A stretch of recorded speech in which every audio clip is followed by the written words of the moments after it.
Oke, bismillahirrahmanirrahim. Assalamualaikum warahmatullahi wabarakatuh. Waalaikumsalam warahmatullahi wabarakatuh. Kembali lagi bersama podcast FEB UMC. Bapak, alhamdulillah hadir kali ini dua tamu yang luar biasa. Selain mungkin pertama ini yang telah hadir di samping saya Bapak Sumarno, betul ya Pak ya? Betul, Bapak Sumarno dari Kasih Pelayanan KPP Pratama, Kantor Pelayanan KPP Pratama Cirebon 2. Cirebon 2. Baik, alhamdulillah telah hadir juga di sini bersama saya Bapak Dekan Fakultas Ekonomi dan Bisnis, Bapak Dr. Asep Gunawan MSI, yang hari ini mendampingi saya di sini Puspa sebagai Kaprodi Manajemen sekaligus host podcast di sini. Izin Bapak, jadi kita akan ngobrol-ngobrol sebentar terkait dengan optimalisasi pelayanan pajak terutama bagi mahasiswa dan juga UMKM gitu. Siap. Kak Puspa kali ya. Aduh. Alhamdulillah. Ya, baik Bapak, tanpa berpanjang lebar lagi nih Pak, sebetulnya kami senang sekali kedatangan Bapak di dalam serangkaian acara Fakultas Ekonomi dan Bisnis UMC ini Pak. Jadi memang di bulan ini sebetulnya Pak Asep ini mengkonsep satu gelaran besar Pak, namanya FEB Festival gitu ya. Dan di FEB Festival ini kita akan bekerja sama dengan beberapa instansi pemerintah, diantaranya Kantor Pusat Pelayanan Pajak KPP Pratama 2, kemudian juga dengan Otoritas Jasa Keuangan dan juga tamu yang hadir berikutnya nanti Pak di Bank Indonesia gitu ya. Dan itu bekerja sama untuk mengadakan beberapa acara seperti seminar, workshop, serta pentas seni dan entertainment dari mahasiswa, talent-talent mahasiswa FEB. Masya Allah. Nah, diantaranya tadi Pak rangkaian seminar tadi kerjasama workshop pendampingan UMKM. Itu bagian dari festival berarti. Bagian ya? Pak, betul. Puncak acara kami adalah besok di tanggal 6 Juli. Gitu. 6 Jadi, Juli. Ya, besok. Bisa hadir Pak di sini. Ada talent-talent terbaik dari Fakultas Ekonomi dan Bisnis juga di sini, ada. Ya betul. Nanti ada Betul. panggung di sana, ada juga bazar dan lain gitu. sebagainya. Sabtu ya. Sabtu besok Bapak. Baik. Nah, ini Pak, kalau mau ngobrol sama KPP ini belum apa-apa kita udah serem duluan nih Pak. Atau mahasiswa juga biasanya kalau denger pajak itu langsung kayaknya kabur. Nah, Ilfil gitu kali kamu saya. Bukan Pak, kayaknya agak takut dimintain apa gitu ya. Siap.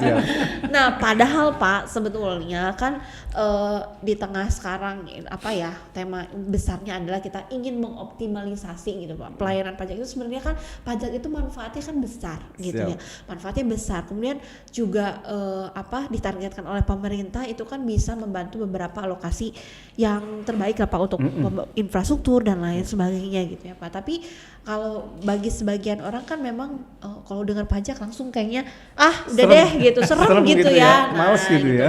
Padahal tuh ya tidak seperti itu. Nah, yang kita pengen tahu dari Bapak Sumarno ini menjelaskan bahwa gimana sih Pak sebenarnya program-program pajak itu yang telah dilakukan dan intinya edukasi seperti apa.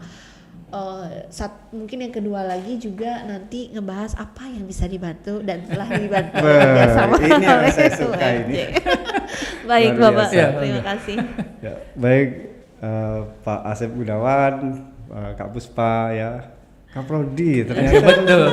Luar biasa, alhamdulillah. Masih muda, talented banget nih, luar biasa. Lebih luar biasa kayaknya malah daripada kita. Baik, terima kasih Pak Asep dan Kak Puspa. Jadi tentu kami diundang di UMC ini juga suatu kehormatan juga nih Kak Puspa. Jadi kami sangat senang sekali, sangat bangga sekali, dan terutama memang pesan atasan kami kemarin karena dadakan ya, harusnya beliau nih yang datang. Betul. Pak Asep dan Kak Puspa. Jadi ini karena Kabupaten Cirebon ini kan nggak banyak kampus gitu ya. Iya, betul. Nggak banyak kampus dan diharapkan oleh kami itu UMC itu jadi kayak motornya gitu kali ya. Insya Allah. Jadi pionir utama gitu. Jadi kami sangat senang sekali, sangat bangga. Jadi bisa diikutkan dalam kegiatan-kegiatan, terutama ini kan tanda kutip mencerdaskan kehidupan bangsa gitu kan, tujuan akhirnya kan sesuai sektor kita masing-masing kan gitu kan. Jadi memang sesuai tusi kami Kak Puspa itu memang dari sisi pelayanan itu di dalamnya ada edukasi, ada penyuluhan yang kita praktekkan mungkin yang sudah berjalan selama ini. Kita kerjasama dengan kampus-kampus, dengan sekolah-sekolah itu ada dalam bentuk TGTC, Text Goes to Campus gitu ya. Kemudian TGTS, Text Go to School dari level sekolah dasar sampai dengan menengah atas ya, termasuk pertama ya SMP itu juga kami sasar. Itu tujuan utamanya apa? Tujuan utama cuma satu Kak Puspa. Jadi untuk meningkatkan kepatuhan. Meningkatkan kepatuhan karena apa? Kepatuhan ini kok nggak bisa meningkat ya setelah kita merdeka berapa tahun sih ini? Udah lebih dari udah berapa tahun ya sekarang? Sekian, Pak. 45 sekarang 2024 gitu. Udah hampir 50 tahun gitu kan. Udah lebih malah. Udah lebih nih. Udah mau arah ke 100 tahun gitu ya. Tapi kalau kita lihat indeks kepatuhan itu kok kayak stuck gitu ya. Artinya nggak ada peningkatan yang signifikan. Nah, nggak ada peningkatan signifikan. Itu kenapa Ibu Menteri Keuangan kita, Bu Sri Mulyani, itu sejak beliau menjabat itu punya agenda besar, yaitu menggandeng Kemendistek Dikti ya, yang membawahi kampus-kampus se-Indonesia itu diusahakan ke depan itu pajak itu akan masuk di kurikulum, Jadi mungkin sekarang bertahap sudah kali ya. Ada beberapa bab pelajaran itu yang sudah masuk yang masuk di ke dunia perkuliahan pendidikan. Mulai dari SMA juga alhamdulillah udah masuk level-level menengah atas, terutama SMK ya yang terkait dengan keuangan dan sebagainya itu alhamdulillah sudah masuk. Bahkan juga di dunia kampus juga udah masuk kalau kami lihat masuk, ya. Pak, alhamdulillah kami sudah bekerja sama melalui Tech Center, UMJ sudah dari tahun 2018 juga sepertinya Pak kita sudah memulai Tech Center dengan KPP, kemudian ditambah lagi sekarang sebagai salah satu penyedia brevet pajak juga Pak. Gitu. Sudah mengadakan brevet pajak Bapak. Malah baru tahu ini. Alhamdulillah brevet pajaknya sudah dimulai. Itu memang bagian dari kita, tugas kita bersama Kampus selaku dunia pendidikan kalau di sini ya, karena memang tujuan kita adalah meningkatkan taraf hidup masyarakat ya melalui dunia pendidikan. Kami dari sisi TUSI selain mengumpulkan penerimaan negara yang dari tahun ke tahun kalau kita perhatikan bersama ya di APBN kita, di struktur APBN itu kisaran 80 sampai 85 Kampus Pak. Penerimaan negara kita itu 80 sampai 85 itu dari pajak ya. Dari pajak Pak Asep. Makanya segitu pentingnya peranan pajak ini bagi kehidupan berbangsa bernegara kita. Kalau itu ke depan bisa kita semakin tingkatkan ya kepatuhannya tadi, otomatis indeks tadi yang saya sebut di depan itu akan semakin bergerak menaik. Ya kalau begitu barangkali kalau bisa dipresentasikan katakanlah Indonesia itu yang sadar pajak itu sebetulnya berapa persen sih? Nah, kalau kembali ke angka global, kita penduduk Indonesia berapa hari ini? Udah 270-an. Iya, betul. Udah 270-an juta itu. Iya. Penduduk Indonesia. Penduduk ketiga atau kelima besar dunia kan? Nah, tapi kalau kita lihat dari sisi kepatuhan pajak nih Pak Asep, Pak Puspa, ini mohon maaf ini agak perlu prihatin kita ini. Perlu prihatin. Kenapa? Sebagai contoh nih di Cirebon aja lingkup kerja kita itu terdaftar itu baru terdaftar pajak ya. Baru terdaftar aja baru ya? Terdaftar nih Pak Asep. Belum bayar ya Pak ya? Belum bayar. Nah ini kalau mau kita detailkan saya ada catatannya nih. Oh boleh Pak, boleh. Ada catatannya jadi bisa kita ketahui bersama ya masyarakat Cirebon. Ini total WP terdaftar ya di Kabupaten Cirebon ya, tidak termasuk kota nih Pak Asep, Kampus Pak. Ini terdaftarnya totalnya 605.000. Dari yang seharusnya berapa itu? Dari total penduduk Cirebon itu berapa juta? 7 jutaan ya. Wow. Berarti berapa persennya ya? Kecil banget ya. Mohon maaf nanti bisa dicek lagi. Iya betul. Total penduduk Kabupaten Cirebon ya. Ini persentasenya juga masih kecil ya, masih kecil ya. Makanya nanti tadi saya sampaikan pas sambutan tadi ya, Pak Asep, ke depan malah sudah berjalan sekarang per 1 Juli kemarin itu semestinya running pertama penggunaan NIK menjadi NPWP. Artinya apa? Nanti ke depan tidak ada lagi warga negara yang tidak terdaftar. Ya, Oke, sudah otomatis ya, Sudah karena otomatis. sudah punya Karena NIK itu sudah ada, berdasarkan jadi NIK wajib itu. pajak. Betul. Nanti setelah umur tertentu terkait dengan undang-undang kependudukan ya, Ya. itu otomatis menjadi wajib pajak. Nah, caranya bagaimana? Caranya tinggal aktivasi saja. Oh, hanya perlu aktivasi. Apakah Tinggal aktivasinya aktivasi. harus langsung ke kantor Nah, pelayanan? Kita banyak jalur sarana-sarana. Oke. Wah, Apa iya. model dengan sekarang digitalisasi itu apa juga nanti bisa seperti terkait itu dengan lah. transformasi betul. digital Iya, ya, Mas, betul, ya. betul. Itu kita buatkan sarana banyak. Jadi kita bisa terutama yang paling utama nih, kita layanan online, webnya DJP Online, Direktorat DJP Jenderal Pajak Online. ya. Oke. Singkatannya djponline.pajak.go.id. Yes, Nah, betul. DJP itu online.pajak.go.id. satu web itu nanti kita pakai bersama. Pakai bersama bagaimana maksudnya? Bersama ini antara kita masyarakat ya, saya sendiri sebagai masyarakat wajib pajak gitu ya, Iya, betul. maupun sebagai fiskus menggunakan Aplikasi layer itu. aplikasi yang sama, aplikasi yang sama. Jadi antara wajib pajak dengan petugas itu menggunakan layer yang Layer sama. sama. Nah, jadi semua segala data, segala kewajiban dan hak itu online ada di situ dan real time. Real time dan terintegrasi jadi ya Pak ya. Terintegrasi. Jadi seluruh data nasional kita tentunya karena terkait keamanan data ya Pak Puspa, Pak Asep, pertimbangan pimpinan negara kita mungkin jadi atau kendala sistem nih. Jadi per 1 Juli ini belum bisa diresmikan. Jadi entah sampai dengan beberapa bulan ke depan mungkin nanti kita lihat. Tapi yang pasti sejak tahun lalu Pak Asep, kami sudah memulai transformasi digital tadi dengan pemadanan NIK namanya. Kalau ada di media sosial, Iya, ada di baliho-baliho ya, iya, betul. atau di SMS atau WA tuh ada tuh. Silakan padankan NIK Iya. Anda Iya. menjadi NPWP gitu ya.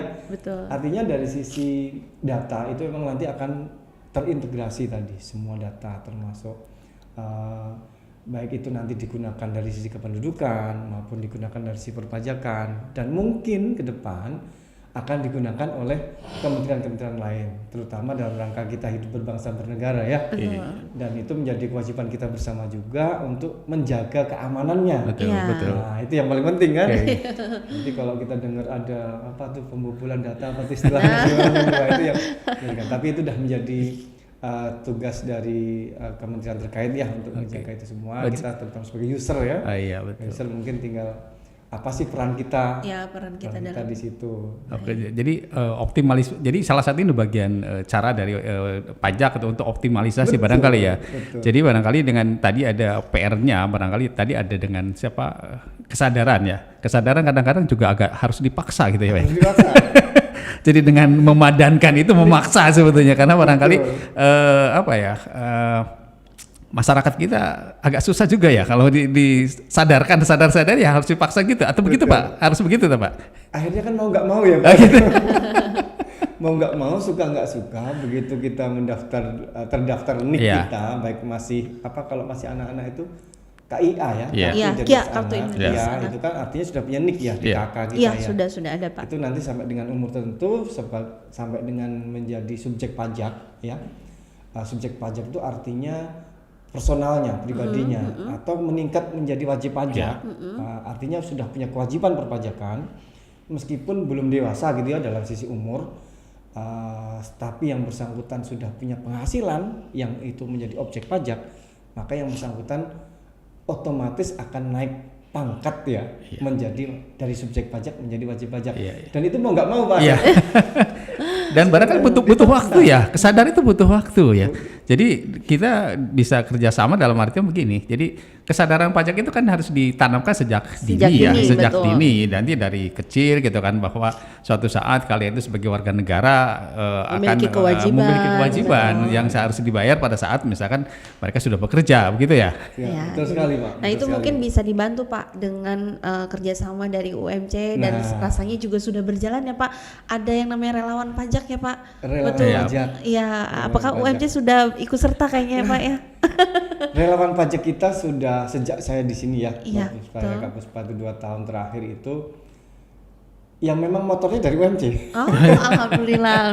Jadi ya memang kami Pajak selalu utama kami Iya, memang betul. dari UMC, kalau Dari Pak. UMC, Alhamdulillah. Jadi ya. terima kasih Iya, sekali Pak Asep. sama-sama. Terbantu sekali. Iya, Itu memang bagian grand design pemerintah kita ya. Betul. Grand design pemerintah kita. Jadi dengan sebagai program tadi melibatkan banyak pihak gitu ya.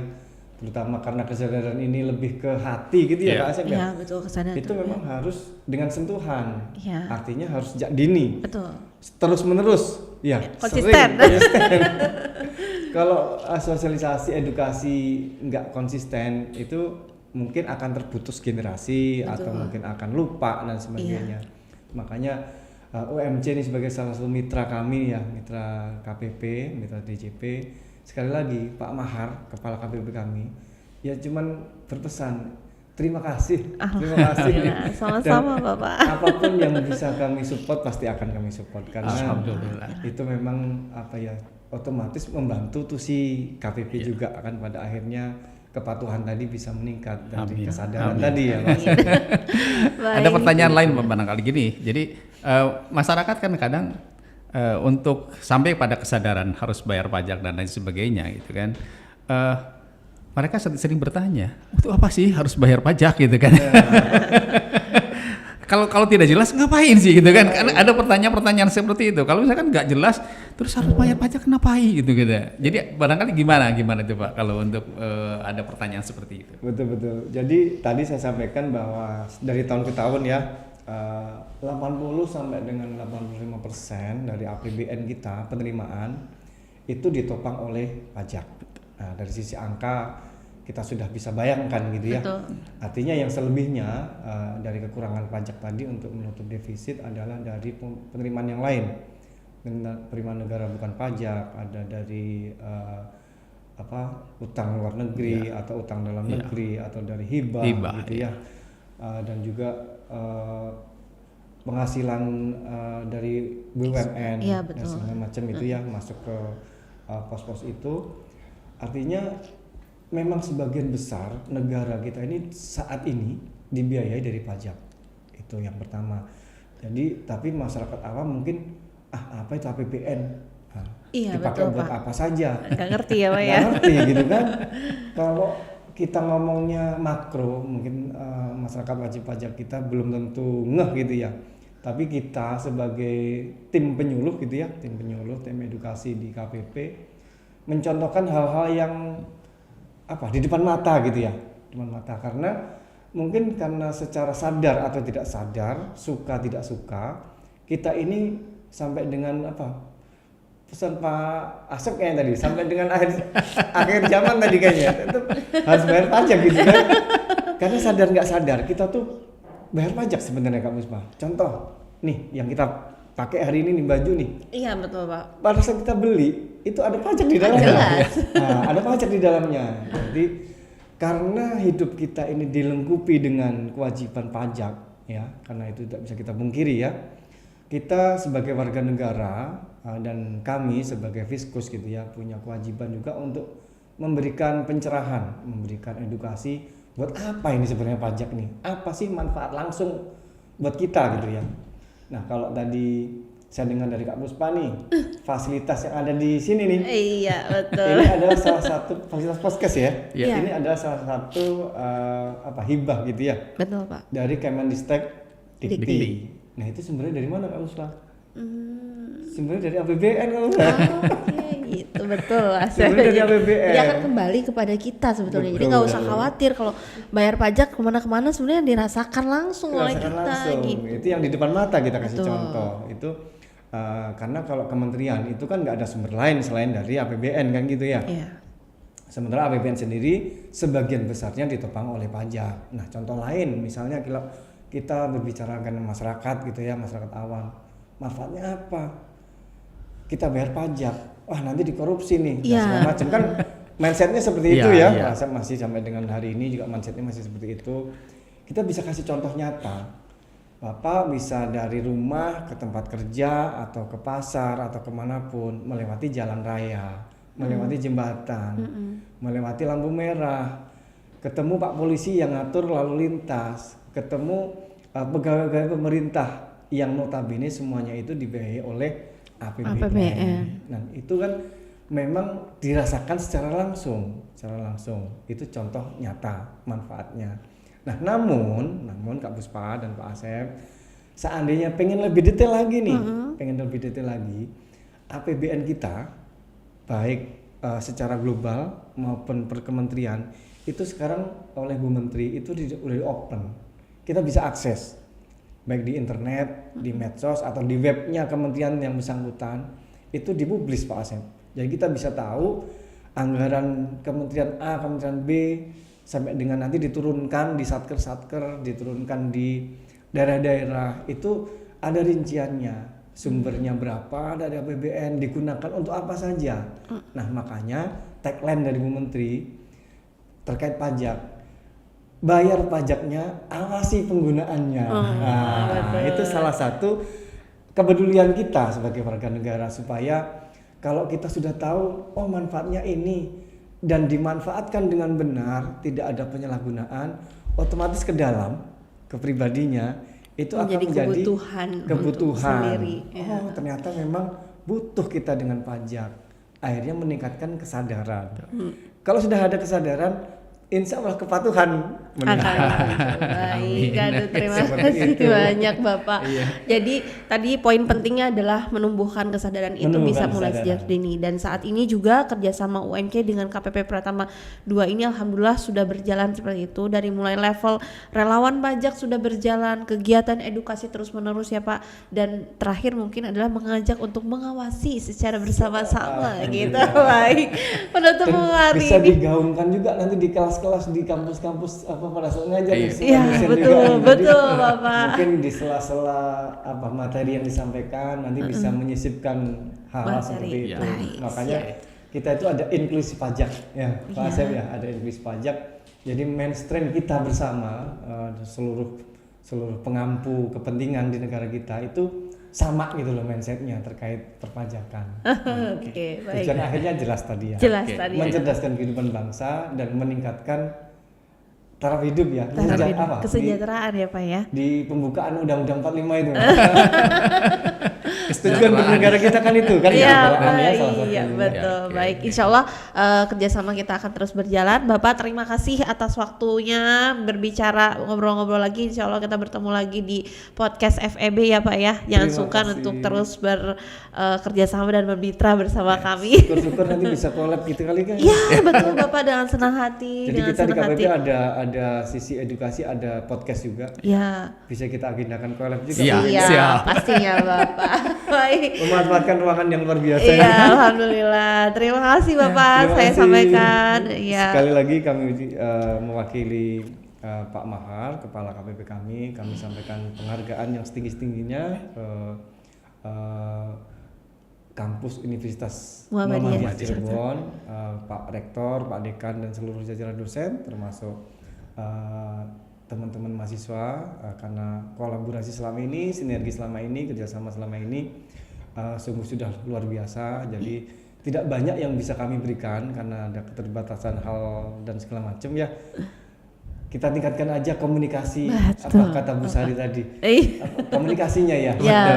Supaya sinerginya bisa semakin meningkat. Iya, jadi betul. kami berkomitmen ke depan apapun yang kita bisa support akan kita support. Insyaallah. Jadi jangan sungkan japri aja. Oh boleh, siap, langsung Pak Sumarna udah izin akses. Surat menyusul. Baik, baik, terima kasih. Iya, baik. Iya, baik, sekian dari saya dan kita berlanjut ditemu di edisi berikutnya di podcast FEB. Wassalamualaikum warahmatullahi wabarakatuh. Waalaikumsalam warahmatullahi wabarakatuh. Makasih Kak Puspa. Baik Bapak, izin ada statement dulu boleh?